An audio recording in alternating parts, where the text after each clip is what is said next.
This is Chefs Inc. News Podcast. News for chefs, created by chefs. Something big is happening in the world of gastronomy. Restaurants that once took years to build are now opening for only 3 months. Michelin stars are appearing in cities that never had fine dining before. And some of the world's best chefs are abandoning traditional restaurants for temporary culinary experiences around the globe. Is this the end of the classic fine dining model or the beginning of a completely new era? Guten Tag and welcome back to Chefs Inc. News. I'm Chef Antonio, your German chef in residence, and next to me, as always, the woman who brings the numbers and the fire. Dr. Sophia. And today, Antonio, we are cooking up something that every chef, every restaurateur, every food lover needs to hear. Ja, genau. Today's episode, we call it the new map of fine dining. 2 topics, 2 massive trends reshaping the entire industry. Pop-ups and temporary restaurants, and the globalization of Michelin. Both of them together? Unglaublich. Let's go. This is Chefs Inc. News. News for chefs, created by chefs. Okay, Sophia, let's start with something I find absolutely fascinating right now. Chefs are increasingly choosing not to open permanent restaurants.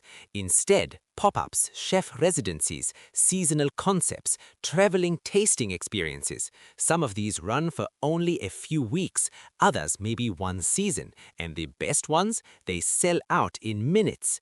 And the numbers support this completely, Antonio.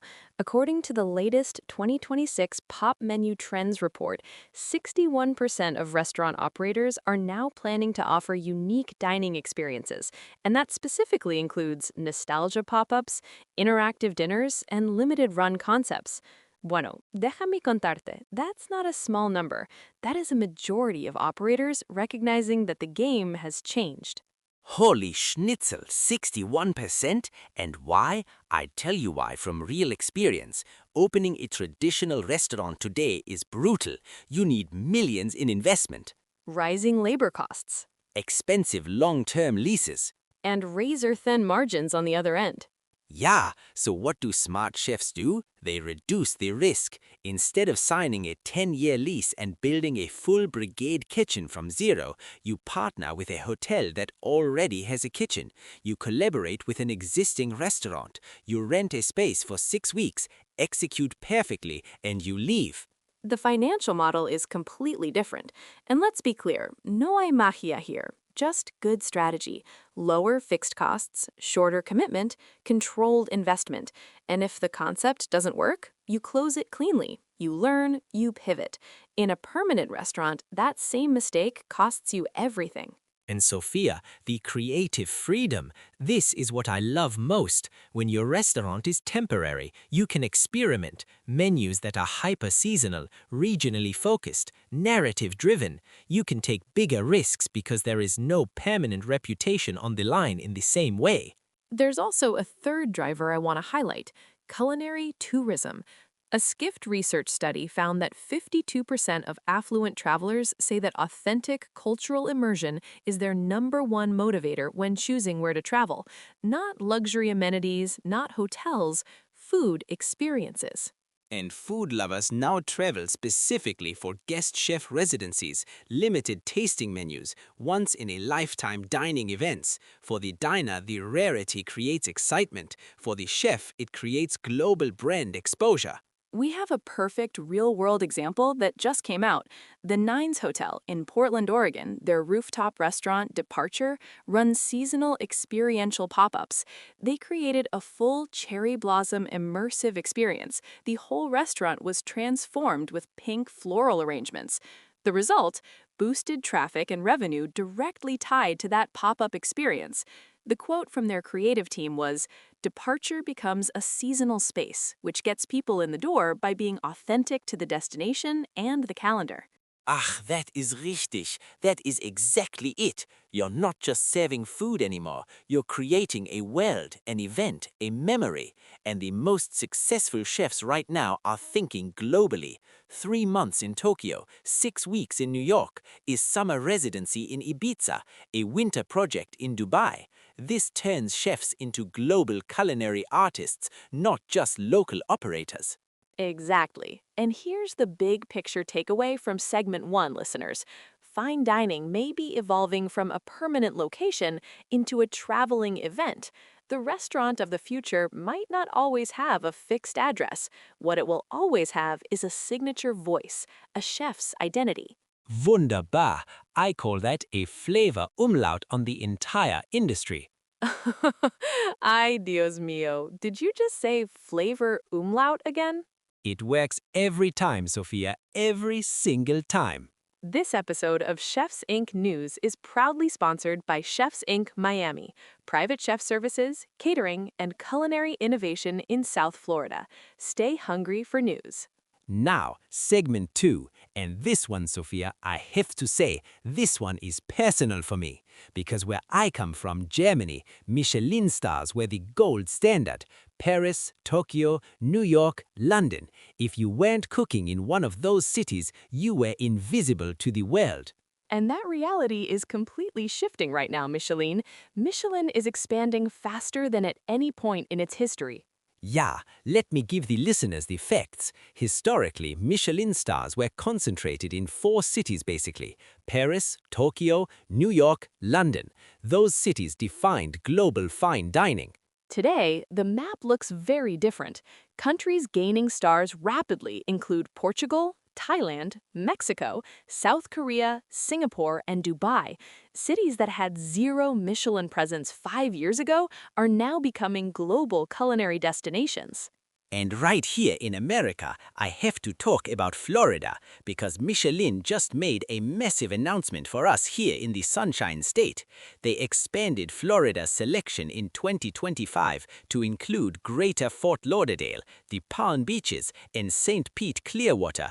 And starting in 2026, the entire state of Florida becomes a Michelin-covered selection. All of Florida, statewide. Eso sí tiene sazón. That has some real flavor to it, Antonio.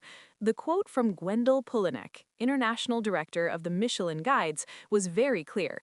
Florida continues to raise the bar with its emerging culinary talent, international influences, and the palpable passion of its local restaurant communities. Holy schnitzel, that means chefs in Fort Lauderdale, Palm Beach, Tampa, St. Pete, all now cooking under the Michelin radar. If you have been waiting for Michelin to come to you, it just arrived. And it's not stopping at Florida. Michelin also just announced expansion into the American South. We're now looking at coverage that includes California, Illinois, New York, Washington, D.C., Colorado, Florida, Texas, and a wide swath of the South. That is a fundamental redesign of the American Michelin map. Agreeing and highlighting internationally, the trend is exactly the same.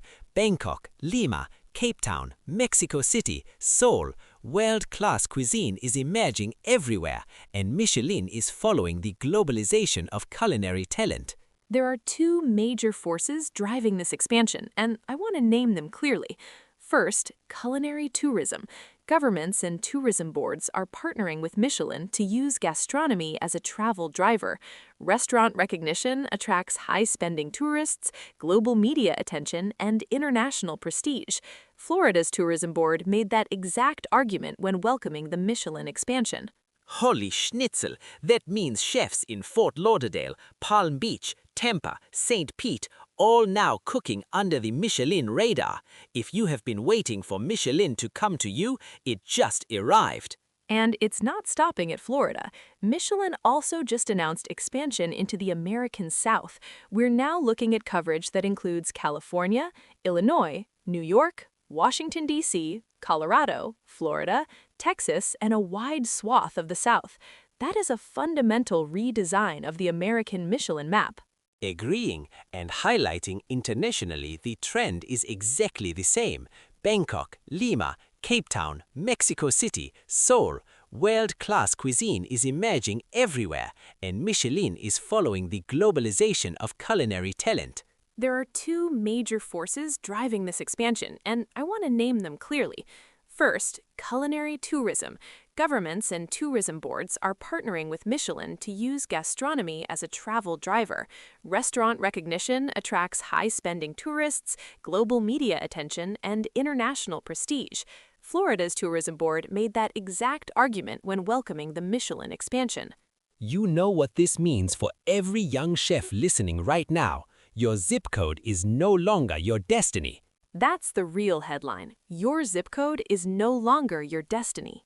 Sophia, when you combine these two trends together, pop-ups going global and Michelin going global, something very interesting appears. Fine dining is evolving into something that is mobile, temporary, experience-driven, and internationally recognized regardless of location.